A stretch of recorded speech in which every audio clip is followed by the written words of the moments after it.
Você mencionou rapidamente aí o nome da Marielle. E, cara, quem é que mandou matar a Marielle?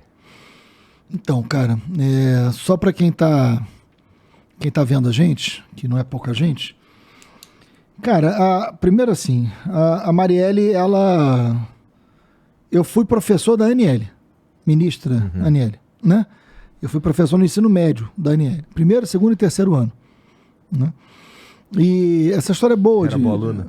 Cara, a Anne é maravilhosa. Duvido que A você Anne é lembra. maravilhosa. Não, claro que eu lembro. Eu lembro muito dela. A Anne, eu dava aula numa escola em Botafogo, que era uma escola, nesse caso, uma escola particular. E ela era uma aluna atleta. Não, eu lembro muito da turma dela. Muito da turma dela. E a Anne era uma atleta de vôlei, que jogava vôlei, né? E ela tinha bolsa na escola por ser uma atleta de vôlei. Tá. E ela era uma aluna muito presente, assim, muito querida, né? E eu, na época, já trabalhava com segurança pública. Mesmo, Marcelo, porque olha só, isso daí tem uma outra... uma questão, um parêntese rapidinho aqui. Um aluno como a Aniele, que chega por uma bolsa numa escola que ela jamais poderia Exatamente. participar, de fato, vamos lá, usando ela como exemplo, tu sentia que ela realmente tirava proveito da oportunidade que estava rolando ali? Muito, muito. Muito. E aquilo foi. Tinham vários. É que você sabe que existe. Tinha o Armando, que era um nadador que disputou a Olimpíada. Tinha uma série de atletas. A escola trabalhava com essa lógica dos atletas tendo oportunidade na escola. E eu acabei desenvolvendo isso em outras escolas que eu fui trabalhar. Que é o esporte sendo um instrumento muito valioso. Eu estou trabalhando muito com esporte agora. Depois eu quero falar de um projeto de Alter do Chão. Vamos falar. Né? Então, assim, o esporte é um grande aliado. O esporte é um grande aliado na inclusão. Grande aliado na inclusão. E tem que ser um grande aliado no turismo para buscar a inclusão e para gerar emprego. Né? Sabe aquele projeto de futuro? Cara, os CIEPs, que a gente estava falando de educação e de escola, todo CIEP tinha quadra poliesportiva. Todo CIEP. Nenhum CIEP foi construído sem quadra. Todos CIEP, e alguns tinham piscina, alguns tinham outras coisas. Eu convivi bastante coisas. com 3 CIEPs, que era o do Jacarezinho, o da Mangueira. Tá lá até hoje. E tinha um lá em Suruí, que é dentro do município de Magé. E a galera ia pra lá mesmo, curtir, jogar uma bola. Final de semana, isso aí. Final de semana a comunidade usava quadro, usava a escola. E são projetos de educação. Por isso que o velho Brizola e Darcy tinham razão naquilo ali. Mas vamos lá. A Anne, ela era minha aluna primeiro, segundo, terceiro ano. E eu já trabalhava com segurança pública, eu dava muita entrevista, tinha negócio de rebelião em presídio, eu negociei muita rebelião em presídio, porque eu dava aula nas prisões, né? Então quando tinha uma rebelião e tinha refém, o BOP me buscava em casa, me levava para negociar as rebeliões junto com eles, a gente negociou dezenas de rebeliões e sem nunca ter nenhum problema, então tinha muita confiança entre os homens do BOP comigo e na relação com os detentos numa rebelião, e é um negócio muito tenso, porque você está envolvendo refém, arma, prisioneiro e polícia. A chance de dar merda é muito grande, né? E nunca deu. A gente sempre conseguiu negociar e eu acabei desenvolvendo coisas. Porque eu só era um professor, né, cara? Só estava dando aula. E quantas vezes os caras me ligavam e falavam, olha... Como é que tu construiu essa reputação, cara? Cara, eu dava aula em presídio. Eu dava aula em presídio. Tu era professor. Eu dei aula em presídio. Dei aula em presídio muitos anos na minha vida. Eu era alfabetizador de adultos. Eu dei aula em presídio em favela. E foi muito legal. A gente pode falar sobre isso. Uma experiência muito bacana. Eu dava aula para adulto, né? Eu fiz método Paulo Freire, né? Então, um método de alfabetizar adultos, né? E foi uma coisa muito importante na minha vida. Eu me alfabetizei politicamente com o método Paulo Freire. Eu aprendi muito a entender o olhar, né, do pobre, da população pobre, porque eu vinha de um lugar pobre, mas é outra coisa que eu estou falando. Né? Então você quando entra para fazer uma pessoa adulta aprender a ler e escrever, você também aprende demais quando está ensinando isso. É um negócio muito revelador, humanamente muito profundo. Humanamente muito profundo. Talvez uma das formas... Eu estudei Paulo Freire na faculdade e acho muito interessante os caras descendo a lenha no Paulo Freire, cara. Eu fico, caralho, isso é um negócio pré-histórico. Estão descendo a lenha no Paulo Freire. Nos maiores educadores do mundo. Acho que porque nunca leram, nunca viram do que se trata. Isso é uma das coisas mais...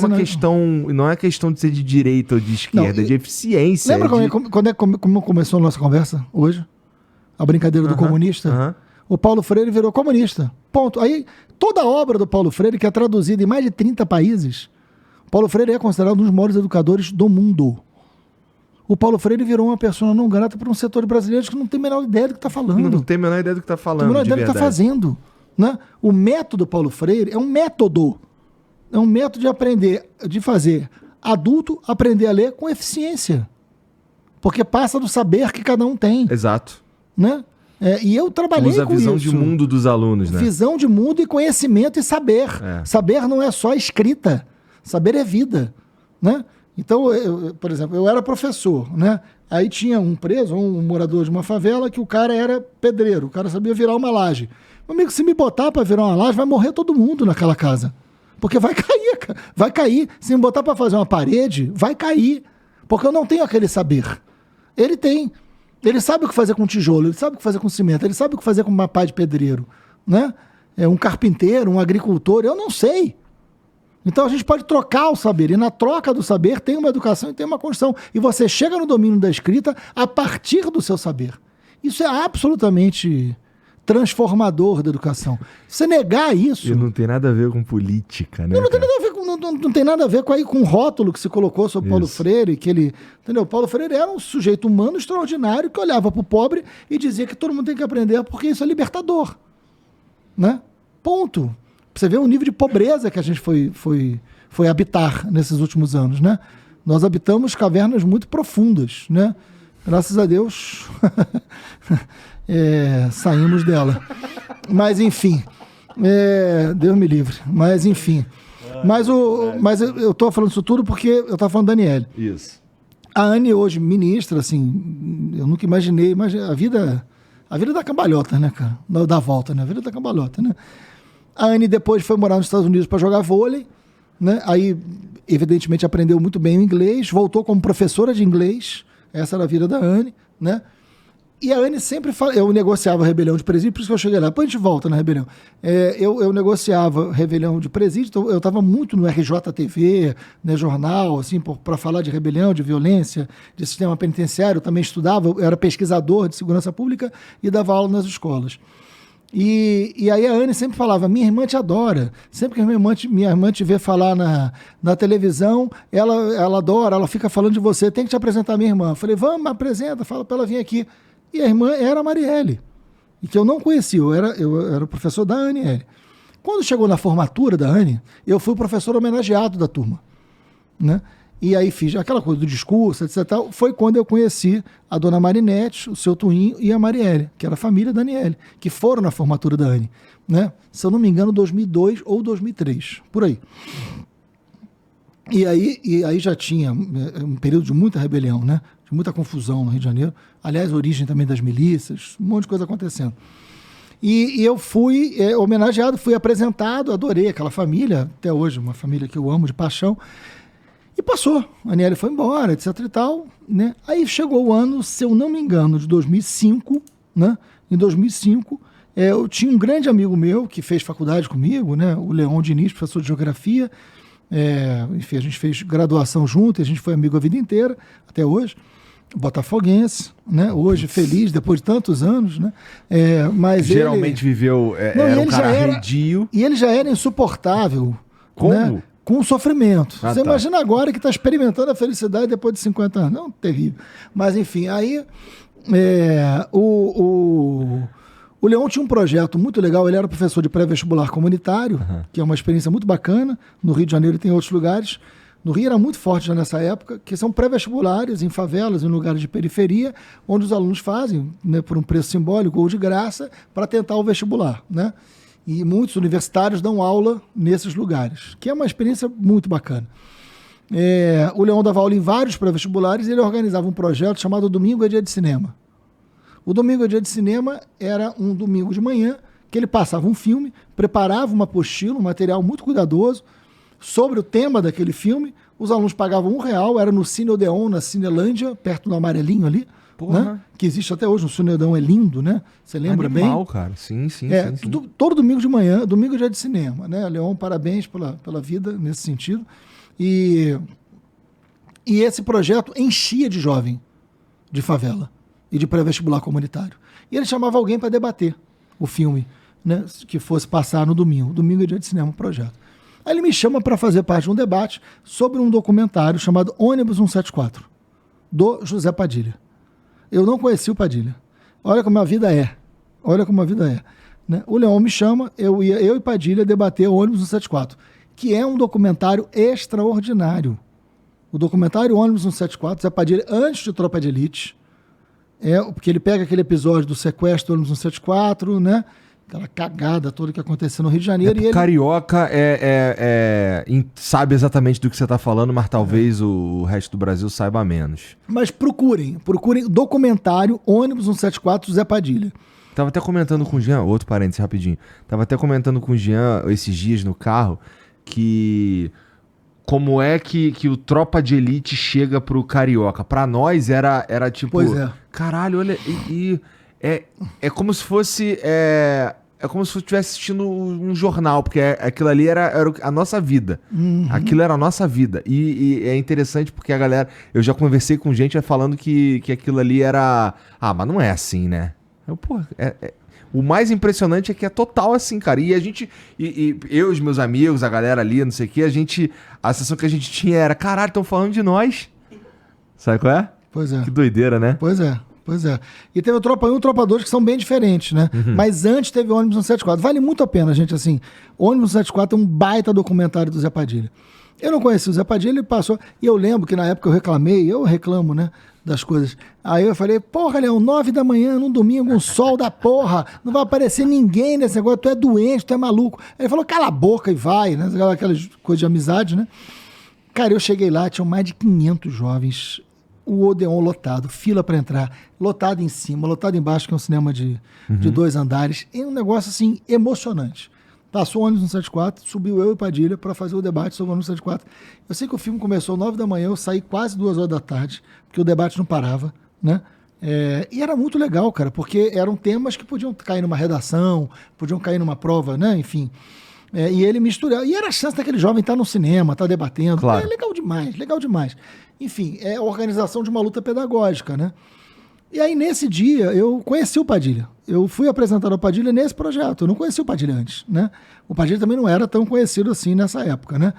E aí, na saída, ficou eu, o Leon, o Padilha, conversando. Eis que chega a Aniele, que estava visitando o Brasil nesse dia, com a Marielle. E me apresenta a Marielle de novo, né? Ela falou, essa é minha irmã, que eu sempre falei pra você que te adora. E quando acabou o filme, ficou conversando. Eu, Zé Padilha e Marielle, né? A gente se conheceu no mesmo dia. Se conhecer de conversar pela primeira vez, no mesmo dia, eu, Zé Padilha e Marielle. O que é inacreditável se pensar com os olhos do futuro, né? Do que vai acontecer depois, né? De tudo. Isso era 2005. A vida é muito surpreendente, né? Não há planejamento capaz de dar conta da vida. E aí, quando chega em 2006, tem campanha para presidente, para governador, né?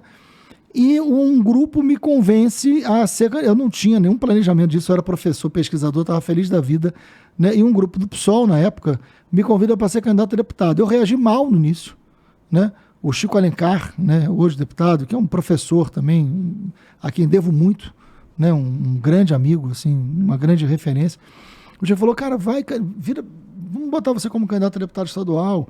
Pô, você tem um trabalho incrível nessa área de segurança pública, de direitos humanos, de educação popular. Não tem nenhum candidato com esse perfil. Eu falei, Chico, eu não tenho um centavo. Né? Eu sou pobre, professor, o que eu ganho aqui, eu sustento aqui. Pô, tenho filho, não dá, cara. Minha vida tá arrumada, tá organizada, eu tô feliz. Aí falou, cara, mas por favor, vem, a gente tá precisando que você... Cara, eu topei ser candidato, chamei um grupo de amigos, professores, né? Falei, cara, o que vocês acham? Todos adoraram, eu me ferrei. Todos adoraram. Aí falou, cara, vamos ser felizes, vamos fazer uma campanha bacana. Isso era 2006. Aí olha como é a vida. Quando chega em julho de 2006, já 25 de julho, que aliás está chegando agora, eu tenho um irmão assassinado pela milícia. Renato, meu irmão, é assassinado brutalmente pela milícia. Né? Deixa 2 filhas pequenas, isso nos surpreende completamente. Meu irmão não era um militante, não era nada disso. Meu irmão, ele era... Até contei isso na última vez que eu vim aqui, mas meu irmão, ele era morador do Niterói, também da periferia. Ele compra um apartamento na Caixa Econômica Federal, vira síndico desse condomínio, ele junto com outros amigos. A gente tem uma educação muito rígida, né? E ele moraliza o condomínio. né? Falou, olha, agora é tudo legal, e uma das partes do condomínio ilegais era a segurança. Ele chama os seguranças, todos, né, policiais na época, ele falou, olha, vocês vão ter que abrir uma empresa para eu contratar, e vai ser tudo dentro da lei. Os caras falam, não queremos, não é assim, a gente recebe dinheiro vivo. Não, ele falou, não há hipótese do condomínio continuar com esse esquema, né? Os caras não aceitam, ele manda os caras embora, contrata uma empresa, os caras entram na justiça, perdem e meu irmão é assassinado. 14 anos depois, a justiça conclui que quem matou foram esses caras, né? Enfim, meu irmão é morto pela milícia, né? No meio de uma campanha minha para deputado estadual. E isso muda a minha vida, muda tudo, né? Porque pai e mãe enterrando filho não é um negócio simples. A Marielle vai no enterro do meu irmão, a Marielle estava fazendo minha campanha em 2006 para deputado, estava coordenando minha campanha em várias favelas do Rio de Janeiro, em vários setores de jovens, de alunos pré-vestibulares, que ela era uma oriunda de curso pré-vestibular, ela era aluna do Leon, né? Por isso ela estava nesse projeto, e eu me elejo deputado estadual, com o irmão tendo sido assassinado, com a ascensão das milícias, no momento que Sérgio Cabral vira governador do Rio, Marielle fazendo minha campanha, né? Tendo se tornado minha amiga no mesmo dia que eu conheci o Padilha. Realmente, pegar Olha como é isso. Tudo isso e analisar 5 anos depois, 10 anos depois, vai ficar caralho. É porque é o Padilha que vai fazer o Tropa de Elite. Isso. A Marielle vira minha assessora, trabalha comigo 10 anos. A Marielle é eleita vereadora, é assassinada brutalmente nesse Rio de Janeiro, que está no filme, que está na nossa vida, que a gente enfrenta, que a gente viveu, né? Ou seja, é onde filme e realidade se misturam e a vida da gente se mistura, né? Porque a Mari foi 10 anos da minha equipe. 10 anos da minha equipe. Era uma pessoa muito, muito, muito próxima, assim. E quem me apresenta é a Aniele, que hoje é ministra, né, da Igualdade Racial. Então, assim, é um lugar, é um roteiro... não há roteiro de filme que possa ser mais... ser tão criativo. Que possa ser mais amplo do que a vida foi com a gente, né? Agora, a Mari é brutalmente assassinada. Hoje, a investigação está nas mãos da Polícia Federal do Rio de Janeiro. A equipe que hoje está à frente da Polícia Federal do Rio de Janeiro é uma das melhores que eu já vi dentro das polícias, né? Porque se eu posso ser crítico a determinada circunstância da polícia, eu posso e devo ser honesto na hora de reconhecer os bons policiais que são a maioria, né? E eu sempre tive esse equilíbrio, graças a Deus, na minha vida. Aliás, eu e a Marielle, a gente criou na Comissão de Direitos Humanos do Rio de Janeiro, dentro da Comissão de Direitos Humanos, a gente criou um mecanismo de tratar das famílias de policiais mortos, de pensar nos direitos humanos da polícia. Foi eu e Marielle que fizemos isso pela Comissão de Direitos Humanos, de dizer que a polícia e direitos humanos não podem ser inimigas. Não existe, como alguns que sentam aqui e dizem que não, esse pessoal dos direitos humanos. Como assim esse pessoal dos direitos humanos? Não existe esse pessoal dos direitos humanos. Existe uma coisa chamada lei. E quem defende a lei, defende a lei. Né? E quem não defende a lei, não defende a lei. O marco que existe para dizer que as pessoas têm direitos e as pessoas, né, é uma coisa chamada lei. Não existe, não tem tal lei que não pode ser respeitada, né?